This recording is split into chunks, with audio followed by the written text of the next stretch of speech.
بسم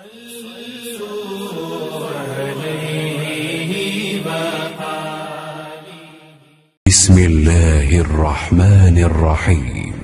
صحیح بخاری حدیث نمبر 523۔ ابن عباس رضی اللہ تعالی عنہ نے کہا کہ عبد القیس کا وفد رسول اللہ صلی اللہ علیہ وسلم کی خدمت میں آیا اور کہا کہ ہم اس ربیعہ قبیلے سے ہیں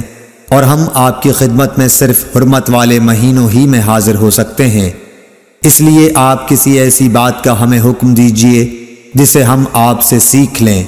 اور اپنے پیچھے رہنے والے دوسرے لوگوں کو بھی اس کی دعوت دے سکیں۔ آپ نے فرمایا کہ میں تمہیں 4 چیزوں کا حکم دیتا ہوں اور 4 چیزوں سے روکتا ہوں۔ پہلے خدا پر ایمان لانے کا، پھر آپ نے اس کی تفصیل بیان فرمائی کہ اس بات کی شہادت دینا کہ اللہ کے سوا کوئی معبود نہیں اور یہ کہ میں اللہ کا رسول ہوں، اور دوسرے نماز قائم کرنے کا، تیسرے زکوٰۃ دینے کا،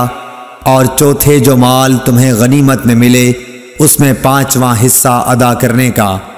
اور تمہیں میں تومڑی، حنطم، قصار اور نقیر کے استعمال سے روکتا ہوں۔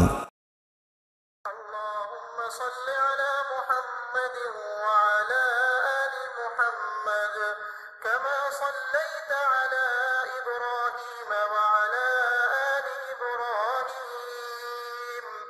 إنك حميد مجيد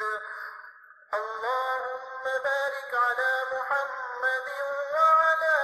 آل محمد كما باركت على إبراهيم وعلى